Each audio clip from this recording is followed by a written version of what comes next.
อียิปต์โบราณดินแดนแห่งพีระมิดฟาโรห์และคำสาป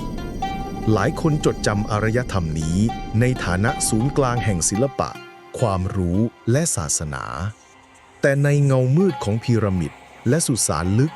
ยังมีเรื่องราวที่โลกไม่ค่อยพูดถึงเรื่องของชีวิตที่ถูกสังเวยพิธีกรรมเวทมนต์และ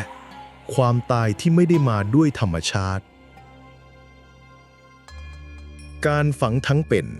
ผู้รับใช้ในปรภพในยุคต้นของอียิปต์โบราณโดยเฉพาะราชวงศ์แรกๆเมื่อกษัตริย์สิ้นพระชนม์จะมีการฝังผู้ติดตามหรือฆ่าทาสไปพร้อมกัน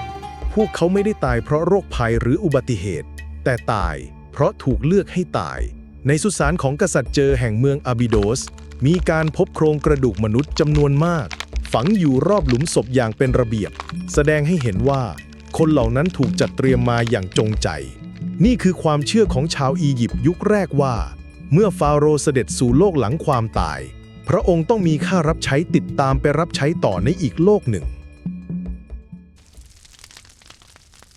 บูชายันเพื่อเทพเจ้าแม้ว่าอียิปต์จะไม่ได้มีหลักฐานชัดเจนของการบูชายันมนุษย์เป็นประจำแต่ก็มีบันทึกว่ามีพิธีกรรมบางประเภทที่เกี่ยวข้องกับการสังเวยชีวิตเพื่อเทพเจ้ายกตัวอย่างเช่นเทพโอไซริสเทพแห่งความตายและการเกิดใหม่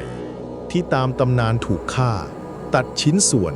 และพื้นขืนชีพพิธีกรรมบางอย่างจึงจำลองเหตุการณ์นี้โดยใช้เลือดของสัตว์หรือบางครั้งแม้แต่มนุษย์เพื่อสื่อถึงการฟื้นพลังแห่งเทพและความอุดมสมบูรณ์ของพื้นแผ่นดินในช่วงเทศกาลศักดิ์สิทธิ์หรือเปลี่ยนรัชสมัยมีการกล่าวถึงการฆ่านักโทษบูชายันสัตว์หรือเทเลือดลงผืนเพื่อฟื้นพลังแห่งจักรวาลเวทมนต์คำสาปและตุ๊กตาลึกลับศาสตร์ลี้ลับในอียิปต์โบราณ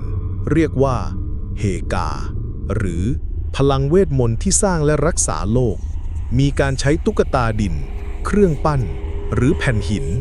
เขียนชื่อศัตรูลงไปแล้วทำลายทิ้ง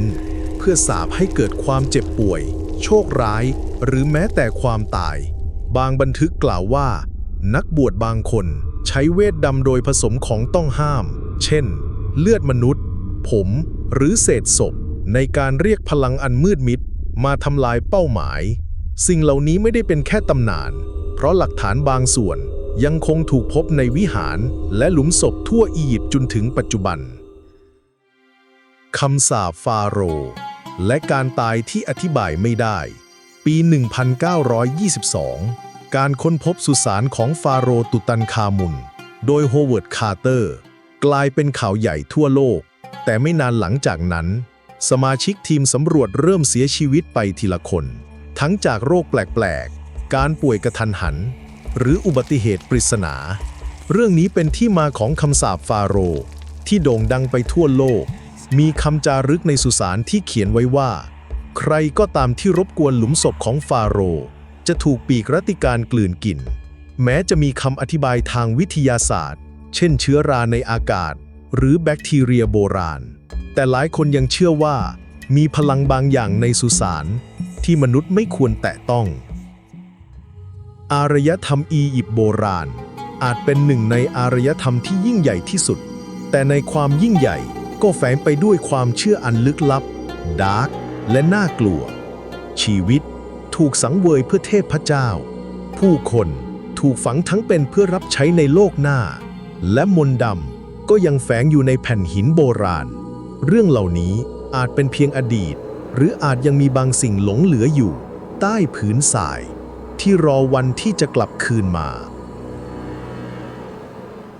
ครับเพื่อนๆชอบคลิปแบบนี้กดติดตามกดไลค์กดแชร์เพื่อเป็นกำลังใจให้ผมด้วยนะครับ